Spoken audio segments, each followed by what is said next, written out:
Et je vous promets qu'on ira voir les vaches cet après-midi. Oui. Donc ça. Avec notre reportrice de choc, Rizlen Tazi.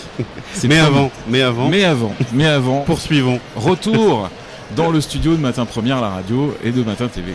Ouais, je voulais revenir sur un point important dans votre discours, Mariam, tout à l'heure, et qui est une des grandes thématiques du SIAM, l'agriculture durable. Vous avez expliqué que c'était un critère important quand vous faites le choix d'accompagner des entrepreneurs.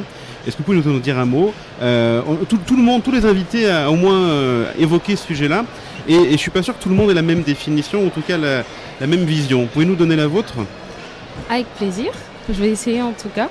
Alors la durabilité, c'est un concept aujourd'hui clé et inévitable, quel que soit le secteur d'activité et la filière dans laquelle on parle. Donc dès l'instant qu'on est conscient que la terre que nous avons, nous ne l'avons pas héritée, mais nous l'avons empruntée aux générations futures, nous avons cette obligation-là de mettre en avant la durabilité. Comment mettre en avant la durabilité pour une ONG qui fait du développement de marché?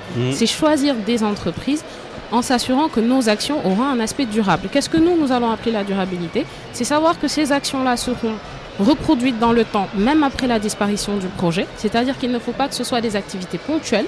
Nous allons nous assurer que cette société a vraiment la volonté de s'étendre, a vraiment compris ce qu'il y a derrière.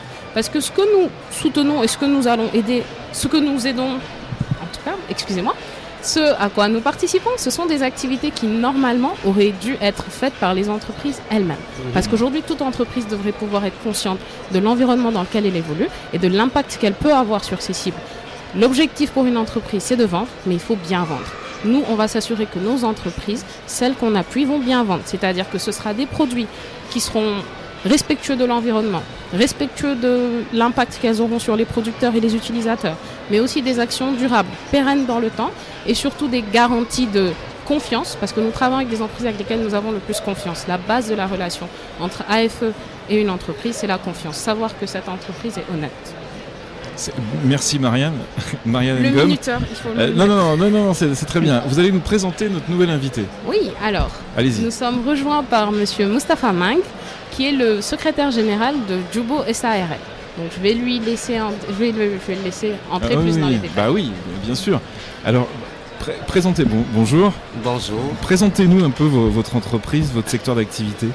Je vous remercie. Jubo SARL fait dans la distribution du matériel et des équipements agricoles. D'accord.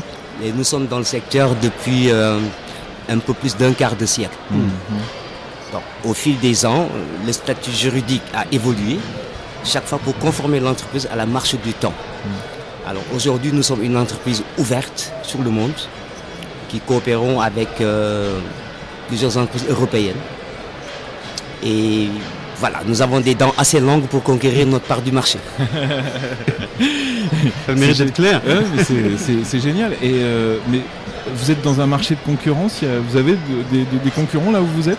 Ah oui, bien sûr. Bien sûr. Et c'est ça qui a peut-être déclenché pour vous la volonté de changement pour aller plus vite que vos concurrents? Ce n'est certainement pour aller plus vite que nos concurrents, mais c'est pour adapter notre marche à la marche du temps. Vous savez, Marianne l'a évoqué tout à l'heure, nous sommes dans un monde où les besoins, en tout cas en compétitivité de l'entreprise, nécessitent que les fournisseurs d'intrants, de matériel agricole, aillent chercher les technologies les plus pointues. Bien sûr. À offrir à une clientèle de plus en plus exigeante aussi. Et comment vous pouvez l'aider, vous, Marianne, avec vos... c'est vrai que la participation dans ce genre de salon, effectivement, les relations avec des entrepreneurs marocains, mais aussi français, comme on peut en avoir sur le pavillon France pendant ce SIAM, c'est important. Mais j'ai envie de vous dire, c'est un peu loin du territoire de l'entreprise. Donc quelle été votre action sur Jubo? Sur Jubo, on va donner concrètement le cas de Jubo. Jubo, déjà, comme il l'a dit, c'était quelque chose peut-être, on va dire, qui était préliminaire à l'arrivée de Action for Enterprise. C'est-à-dire que nous avons déjà trouvé en eux le potentiel, la volonté et la capacité de le faire. Ce que nous avons apporté, c'est... Ils étaient installés depuis 25 ans. Oui, installés etc. depuis 25 ans, voilà. Donc déjà, ils étaient conscients aussi que les activités peut-être pas qu'ils stagnaient, mais qu'ils peuvent faire plus. Donc c'est ce plus-là qu'on les a aidés à identifier. Alors ils ont identifié dans leur cas l'introduction et la vulgarisation d'une nouvelle gamme de fertilisants d'une nouvelle génération. Donc je peux le dire peut-être au nom de Monsieur Mang, c'était quelque chose d'assez novateur parce que pour la première fois, en tout cas dans les zones où ils sont partis, une société privée est venue avec ses produits, pas seulement pour les vendre aux gens, mais pour comprendre les réalités auxquelles elles sont confrontées déjà, donc leur donner un surplus par rapport aux bonnes pratiques agricoles, ce qu'ils ne sont pas obligés de faire. Ils vendent juste des fertilisants, ils auraient pu se limiter à ça. Mais ils les ont aidés en termes de bonnes pratiques agricoles, en termes je comprends dans ce que vous disiez tout à l'heure. C'est un peu pour être dans la marche du temps, quoi. Voilà, c'est exactement ça. C'est la très très bonne définition, bien sûr. Mais c'est ça, c'est être dans l'air du temps. Mais c'est être dans l'air du temps aussi pour nous que d'assister au Salon international de l'agriculture du Maroc. Tout se tient. Oui, mais c'est très... Alors, vous savez, c'est bien, mais des collaborations comme celle-ci... depuis des années, c'est vrai qu'on en voit beaucoup, on rencontre des gens qui viennent de différents pays, etc. Mais là, il y a quand même un plus là-dedans. On a l'impression que c'est très concret.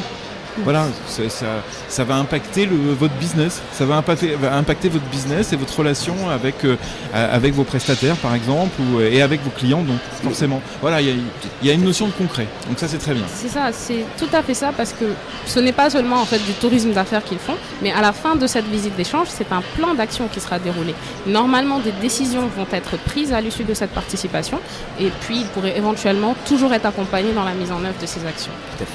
Thomas, une dernière question. Peut-être parler d'avenir. Il y a des idées que vous avez prises lors du salon, des choses qui vous donnent envie d'entreprendre encore sur d'autres sujets. Oui. J'ai glané d'intéressantes idées sur lesquelles que nous allons poursuivre la réflexion pour capitaliser au mieux de l'expérience de certaines entreprises du Maroc. Et vous savez, le Maroc, par rapport au Sénégal, c'est la porte d'à côté. Tellement d'opportunités à saisir. On aimerait tellement que ce soit plus rapide encore. Oui, mais ça le sera.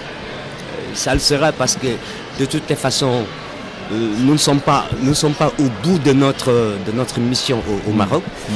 Cet après-midi et les jours à venir nous donneront à mieux comprendre. Et je crois que nous sommes partis pour en tout cas tirer de ce salon les meilleurs bénéfices possibles. En tout cas, il y a beaucoup de collaborations en ce moment entre le Maroc et le Sénégal. Marianne, oui. Alors non, c'est toujours par rapport à la participation au salon. Il écrit très mal.